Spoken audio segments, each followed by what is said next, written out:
안녕하십니까. 김철용 변호사입니다. 지난 시간에 이어서 산해하청 얘기를 마지막으로 이제 인천국제공항공사에 대해서 이야기를 하도록 하겠습니다. 왜 이렇게 장시간 산해하청에 대해서 이야기를 하느냐? 왜냐하면은 최근에 모든 노동법적인 분쟁의 가장 중심점에 있는 것이 산해하청이기 때문에 그렇습니다. 그렇기 때문에 산해하청에 대해서 여러 가지 형태. 첫 번째는 산해하청이 불법 파견이라고 인정을 받은 현대자동차의 케이스. 두 번째는 산해하청이 불법 파견이 아니라고 판단을 받은 동요토 케이스. 세 번째는 제조업이 아닌 서비스업에서의 하청업체의 문제. 1심에서는 불법 파견이 아니라고 판단을 받았다가 2심, 3심에서 불법 파견이라고 판단을 받은 삼성전자 서비스의 하청업체 문제. 네 번째는 인천국제공항공사의 문제입니다. 인천국제공항공사의 문제는 뭐냐? 심지어는 국가조차도 산해 하청업체를 만들어서 이용을 했다는 것이죠. 민간업체만 그렇게 한 것이 아니고 국가도 그렇게 한다는 겁니다. 자, 인천국제공항공사 설립일은 1999년 2월 1일입니다. 제가 지금 말씀드리는 것은 문재인 정부 이전 시절의 얘기입니다. 그 이후에는 약간 조금 시스템이 바뀌었습니다. 예전에 산해하청으로 인천국제공항이 운영되던 시절에 여러분이 공항에 가서 보는 모든 직원들은 중에서 인천국제공항공사의 직원은 단 한 명도 없습니다. 여러분이 보는 공항에서 돌아다니는 모든 직원들은 100% 하청업체 직원들입니다. 그러면 공사 직원은 어디 있나? 예. 여러분이 인천국제공항을 가보시면은 공항과는 한 300~400m 떨어져 있는 곳에 건물이 하나 서 있습니다. 그게 인천국제공항공사의 건물이고 그 건물 안에서 근무하는 사람이 인천국제공항공사 공사의 직원들이고 실제로 공항에서 근무하는 사람들은 전부 하청업체 직원들입니다. 자, 인천국제공항의 구조에 대해서는 전국 공무원 노동조합 홈페이지에 다음과 같이 설명이 되어 있습니다. 노동의 미래, 인천공항은 개항 때부터 광범위하게 산해하청을 도입했다. 탑승교, 셔틀버스, 터미널, 환경미화뿐만 아니라 내외곽경비, 보안검색, 소방대까지 민간기업이 하청을 맡고 있다. 같은 업무를 하더라도 두 개 회사로 분리된 경우도 있다. 이들의 수는 현재 42개 업체 6천여 명에 이른다고 공사는 밝혔다. 반면 공사 직원은 900여 명이다. 산해 하청업체는 3년마다 입찰에 따라 결정된다. 노동계는 이런 산해 하청 방식이 원청업체가 법적 책임 없이 노동자들의 근로조건과 고용에 영향을 끼친다고 보고 있다. 예. 인천공항은 이처럼 거의 완벽하게 아까 얘기했던 동이오토 같은 정도 수준으로 산해하청에 의해서 운영되는 시스템이었습니다. 그렇기 때문에 노동계에서 이 부분에 대해서 엄청나게 많은 반발이 있었지요. 그리고 이 사내 하청업체 소속 근로자들은 대부분 민주노총 소속이었던 것으로 알고 있습니다. 아까 말씀드렸듯이 사내 하청은 법적으로 파업이 거의 불가능하다라고 말씀을 드렸습니다. 지난 시간에 동이오토에서 왜 파업이 안 되는지에 대해서 설명을 드렸습니다만 인천공항의 경우도 비슷한 케이스가 있습니다. 그 부분에 대해서 제가 이야기하는 것이 아니고 직접적으로 이 부분에 대해서 기사가 다음과 같은 것이 나와 있는 것이 있기 때문에 인용을 해드리도록 하겠습니다. 노동 3권의 바깥, 테러 같은 게 나야 우리 존재를 알겠죠. 박천재 씨는 인천공항 외곽 울타리에서 사람과 짐을 검색하는 특수경비대다. 이들은 경찰이 아닌 민간업체 소속이다. 4년 넘게 공항에서 일한 그는 지난해 6월 30일 갑자기 해고됐다. 하청업체가 바뀔 때 재계약을 하지 못했다. 업체는 7명에 대해 고용 승계를 하지 않았다. 이들 가운데 5명이 노조 간부였다. 박 씨는 수년을 일했는데도 법으로 보호가 안 된다고 말했다. 이들은 지난해 지방노동위원회에 부당해고 및 부당노동행위 구제 신청을 했으나 각하 결정을 받았다. 특수경비대 노조 관계자는 하청업체에서 노조를 만들다간 거의 해고를 당한다며 공사가 다른 업체로 계약을 바꾸기 때문이다 라고 주장했다. 1999년에 인천공항이 개항된 이래로 2025년 현재까지 제가 기억하고 있는 범위 내에서는 인천공항에서는 단 한 건의 파업도 없었습니다. 거기에서 일하는 근로자들이 인천공항의 근로조건이 너무 좋기 때문에 100% 만족을 해서 파업을 단 한 차례도 하지 않고 25년 동안이나 공항을 꿋꿋하게 지켜왔기 때문일까요? 저는 그렇게 보지는 않습니다. 인천공항은 개항 때부터 물론 첫 번째로는 인건비를 절감하고 경영을 효율화하기 위한 목적으로 사내하청 시스템을 이용했다라고 생각할 수도 있겠습니다만 제가 생각하기에는 아마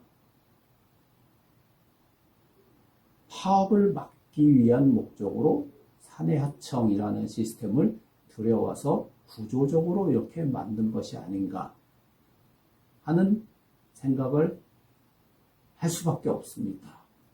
왜냐하면 인천공항의 전신은 한국공항공사입니다. 지금 국내선을 운영하고 있는 공공기관이죠.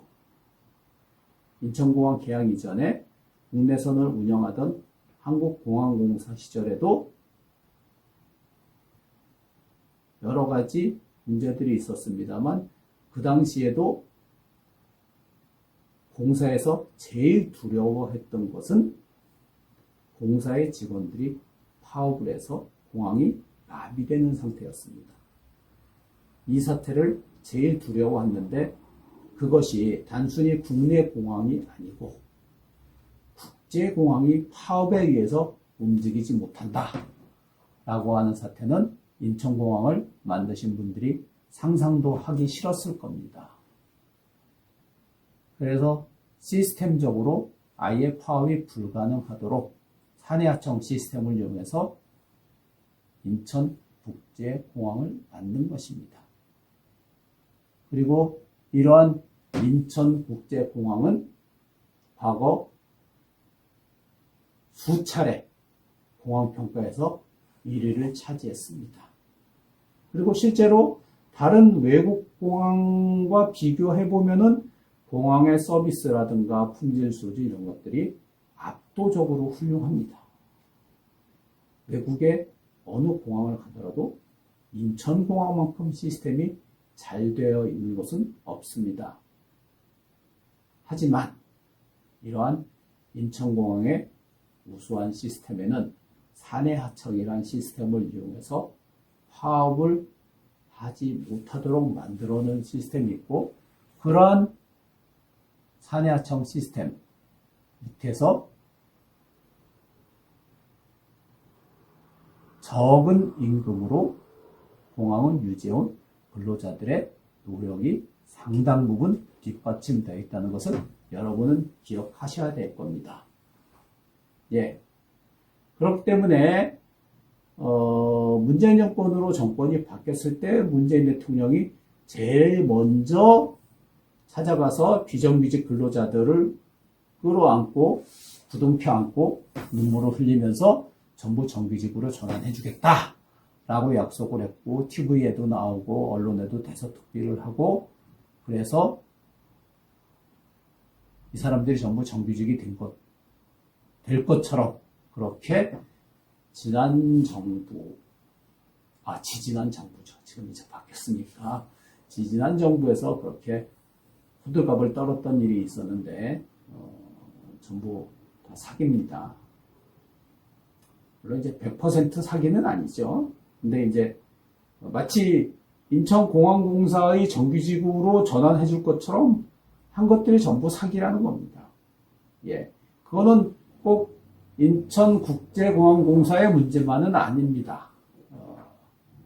당시에 문재인 정부 들어와서 모든 공공기관들의 비정규직 근로자들의 비정규직 문제를 해소해주고 전부 정규직으로 채용해주겠다 라고 약속은 했습니다. 근데 그거는 대통령이 세상 물정을 몰라서 하는 소리입니다.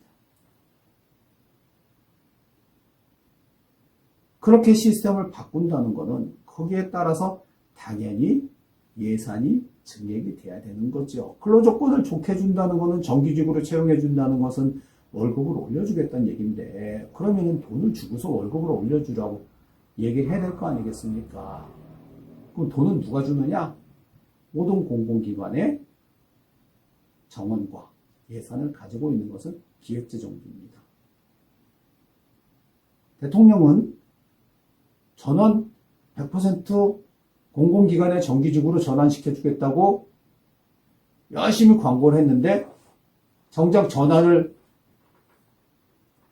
시켜줘야 될 때 가서는 기재부는 그거는 우리는 모르겠고 돈은 옛날하고 똑같이 주는 거다. 너희들이 알아서 스스로 정규직으로 전환을 해라. 이런 사태가 벌어진 겁니다. 자, 비정규직의 인원이 명수가 적으면 어떻게든 해서 꾸역꾸역 공공기관 내지는 공사의 정규직으로 전환이 가능하고, 실제적으로 인원이 적은 곳에서는 정규직으로 그런 형태로 전환이 이루어진 경우도 많이 있었습니다.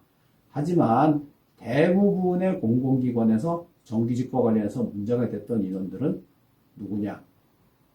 청소하고 경비입니다. 청소하고 경비는 인원이 어마어마하게 많습니다. 이 사람들을 전부 자기네 공공기관의 정규직으로 전환을 시켜준다? 자금이 없이는 불가능하죠. 그렇기 때문에 마치 공공기관의 정규직으로 전환시켜줄 것처럼 엄청나게 광고는 했지만은 실제적으로는 그렇게 할 수 있는 여력이 없었기 때문에 이분들은 대부분 그 공공기관에서 자회사를 만들어서 자회사의 정규직으로 전부 전환이 됐습니다. 처음에 공공기관의 정규직으로 전환시켜주겠다고 한 거는 전부 뻥이죠. 현실적으로 그렇게 안 되는 겁니다. 불가능합니다. 그나마 조금 나아진 게 있다라고 한다면은, 예전에 문재인 정부 이전에 정규직 전환 약속을 하기 이전에는 사내하청 업체들 내지는 용역업체들이 이분들을 비정규직 근로자들을 채용하고 있었기 때문에 그 사내하청 업체들이 자기들이 가져가는 이익분 마진이 있었습니다. 그런데 이것이 공공기관의 자회사로 전환돼서 자회사의 정규직이 된 이유로 공공기관의 자회사는 운영비만 있으면 되는 거지 실제적으로 그 회사에 이익을 남길 필요가 없기 때문에 과거 용역업체들이 가져가던 그 마진들만큼은 근로자들의 근로조건이 향상이 됐습니다. 그래서 노력은 했지만 광고했던 것처럼 그렇게 확 저희가 나아진 건 아니고 인천공항공사의 경우도 보안 업무, 즉 직접적으로 안전과 관련된 업무를 담당하는 직원들은 공사의 정규직으로 전환이 된 것으로 알고 있습니다. 그렇지만 그 이외에 보안 업무와 관련의 업무를 했던 직원들은 인천공항 시설관리, 인천공항 운영관리, 그다음에 또 하나 뭐가 있는데 그건 잘 모르겠습니다. 아마 제가 기억하고 있는 큰 두 개의 자회사의 정규직으로 전환이 돼서 현재 운영이 되고 있는 것으로 알고 있습니다. 그래서 이제는 이제 인천공항 가서 여러분들이 보면 보안 검색을 하는 사람들은 아마 공사의 직원들일 겁니다. 하지만 거기서 청소를 하거나 또 다른 업무를 하거나 하는 사람들은 여전히 공사의 직원이 아닌 공사의 자회사의 정규직입니다. 예. 여기까지 네 가지 케이스의 사내하청에 대해서 말씀을 드렸습니다. 이 사내하청 문제는 사실 불법 파견이냐 적법 도금이냐 하는 굉장히 어려운 이론적인 문제가 있지만은 제가 설명을 드린 이유는 이렇게 여러분께 제가 설명드린 것처럼 우리나라의 사내하청 시스템이라는 것이 굉장히 광범위하게 퍼져 있다는 것을 설명드리기 위해서였습니다. 예, 사내하청 문제는 여기까지 하고 다음 시간에는 임금 문제에 대해서 이야기를 하도록 하겠습니다. 감사합니다.